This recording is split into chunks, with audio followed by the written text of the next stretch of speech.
Picking up where we left off, the gardener came, and it would have been incredibly noisy, and it would have been in his way. So, where were we? Kissinger and Nixon respond. The following month, as a calculated diplomatic measure, Dr. Henry Kissinger, Nixon's National Security Council Director and Foreign Policy Chief, advised the President to sign the Geneva Accord.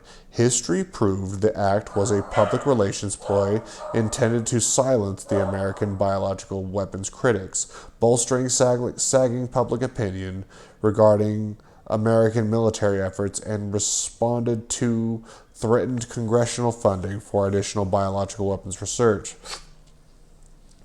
President Nixon pressured on the one hand to respond to growing public criticism of America's involvement in Vietnam, and on others by DOT militarists citing their unwillingness to sacrifice our soldiers should Russia deploy their biological weapons, renounced the first use of lethal chemical weapons, incapacitating chemicals and biological weapons of any kind in support of the objectives of the Geneva Protocol in 1925.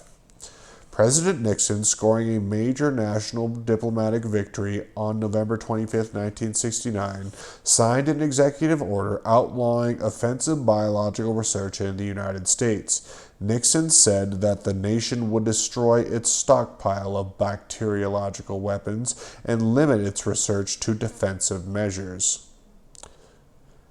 The president articulated his biological weapons concerns this way. Biological weapons have massive, unpredictable, and potentially uncontrollable consequences. They may produce global epidemics and impair the health of future generations. I have therefore decided that the U.S. shall renounce the use of lethal biological agents and weapons and all other methods of biological warfare.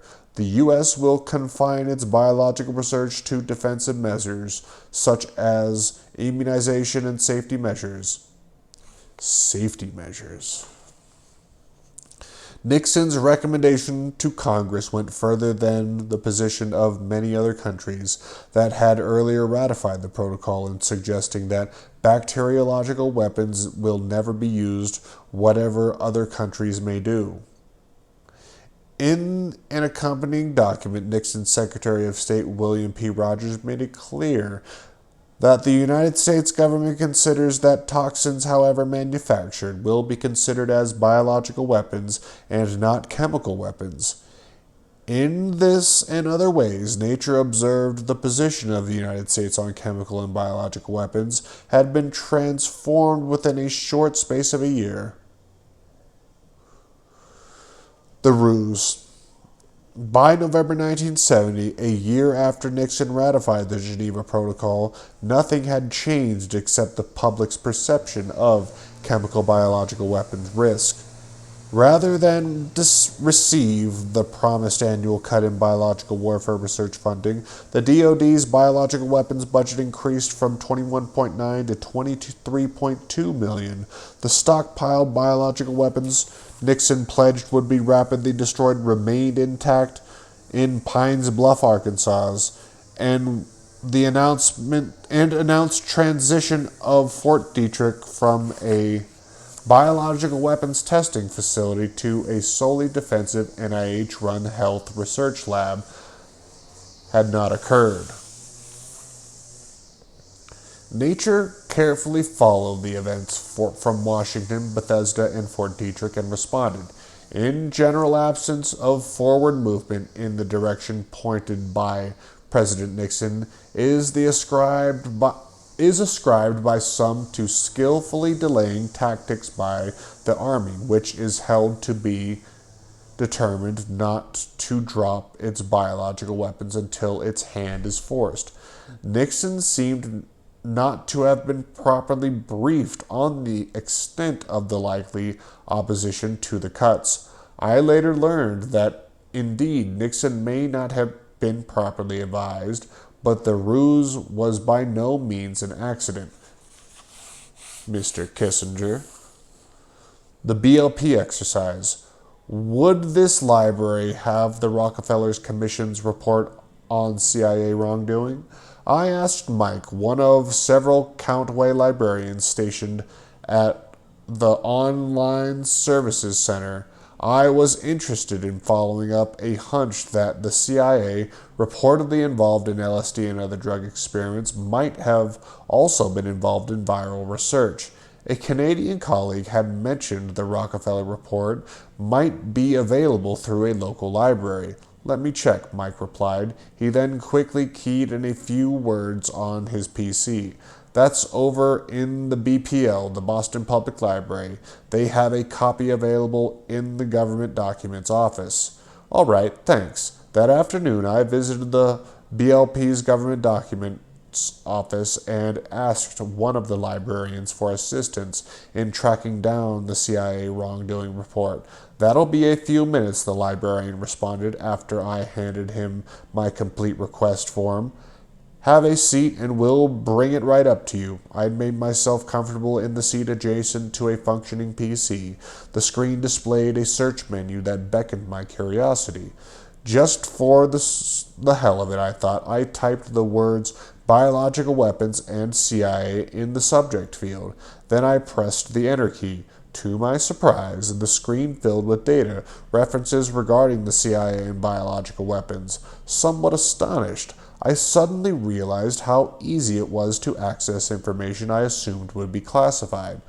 I selected and then output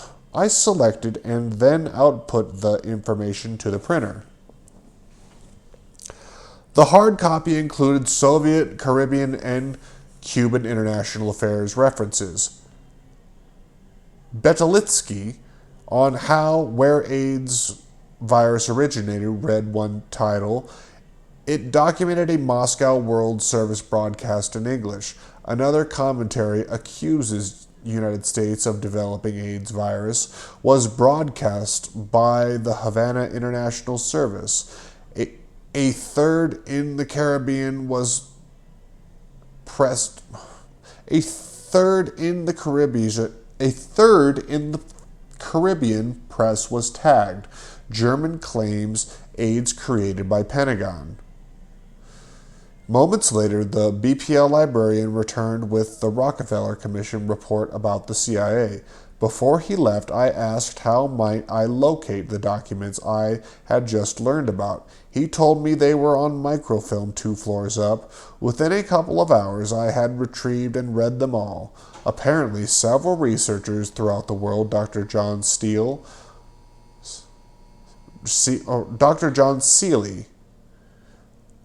from London, Dr. Manuel Servin in Mexico, Dr.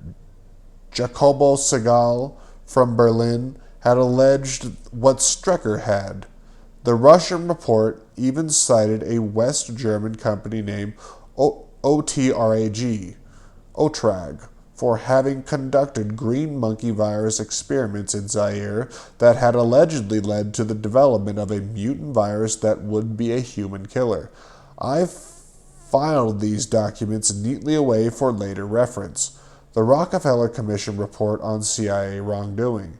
In the spring of 1970, after Congress granted D.O.D. funds for the development of AIDS-like viruses, the CIA illegally forwarded 2 checks totaling $33,655.68 to the White House. This money, the report said, was used to help fund Richard Nixon's upcoming re-election campaign and was allegedly spent for direct mail expenses.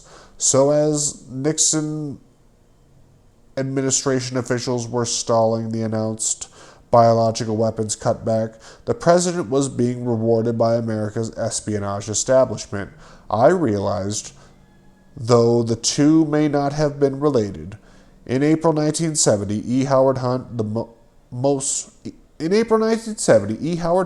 most famous for orchestrating the Watergate break-in, which led to President Nixon's impeachment, allegedly retired from the CIA after having served in it for over 20 years.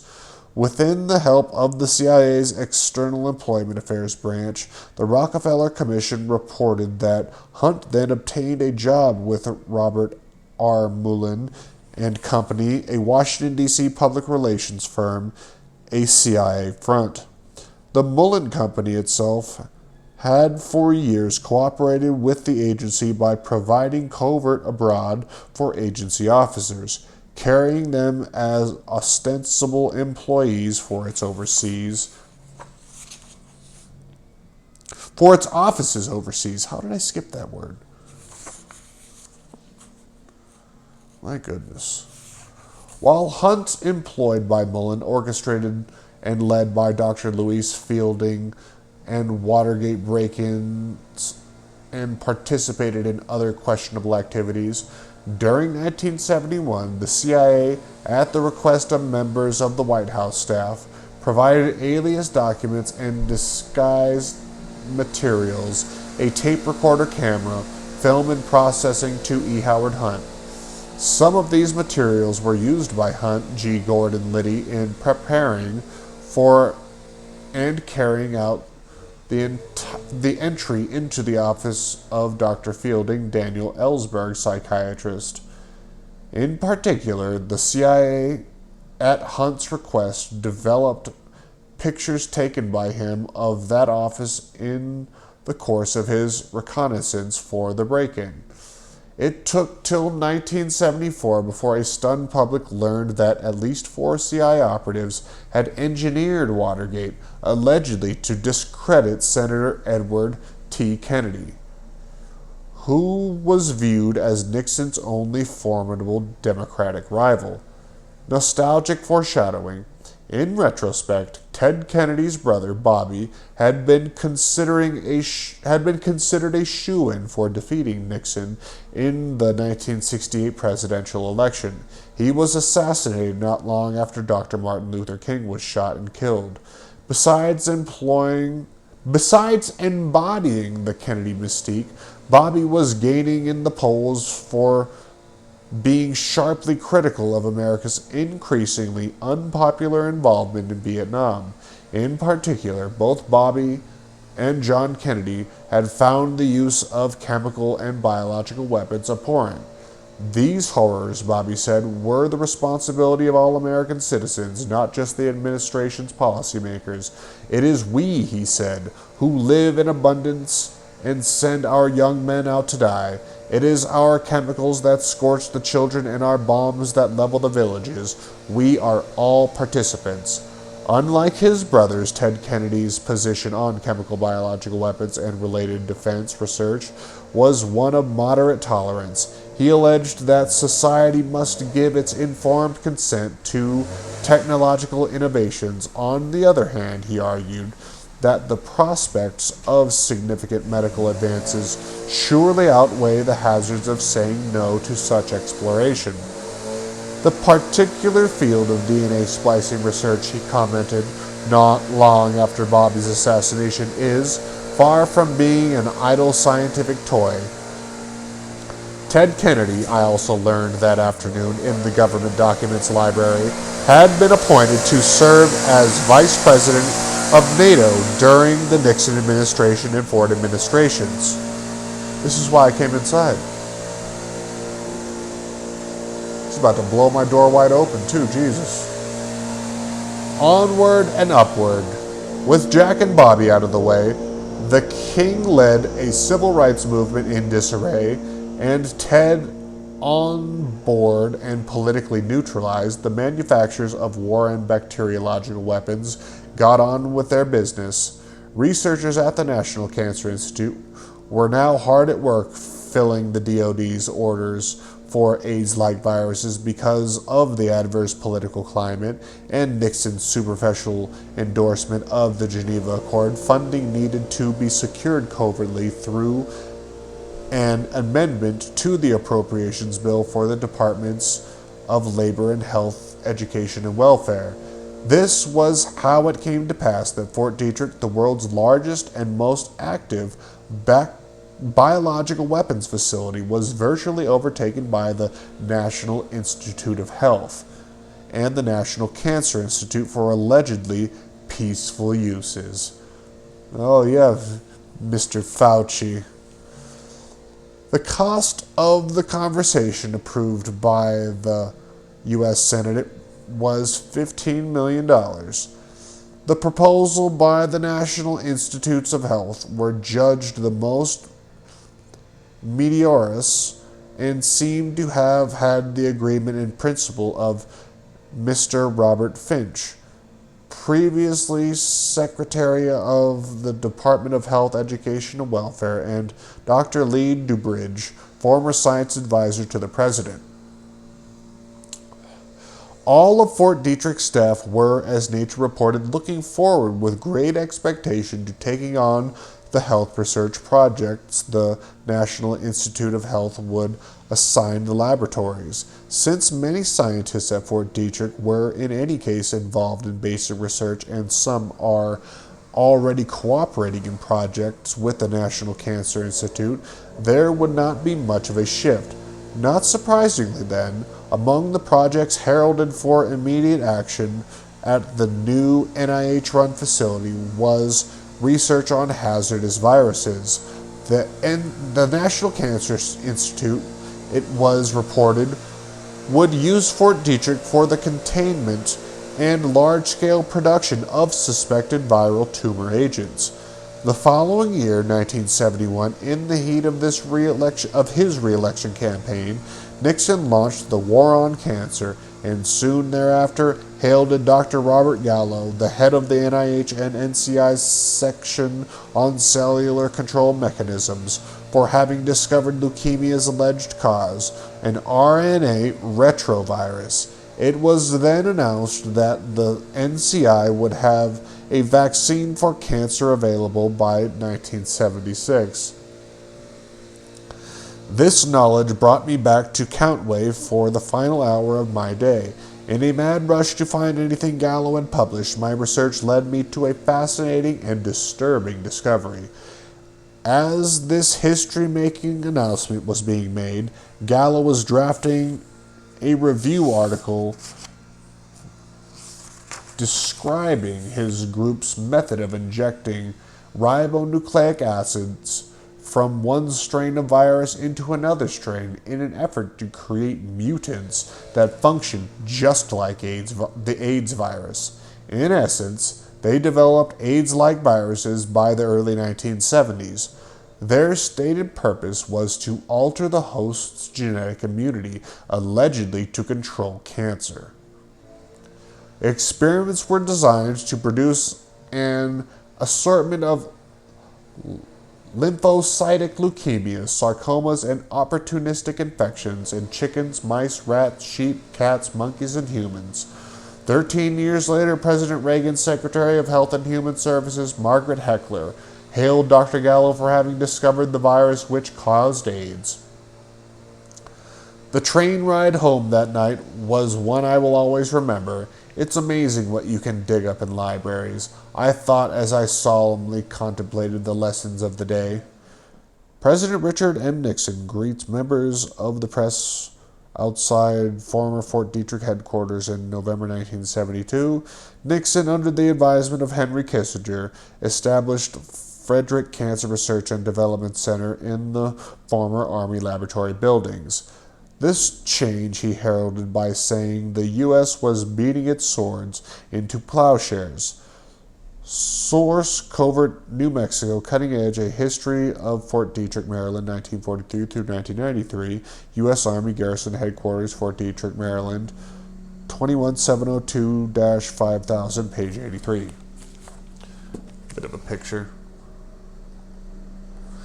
And that's it for today. We'll do Chapter 5 and the Emperor's New Virus tomorrow.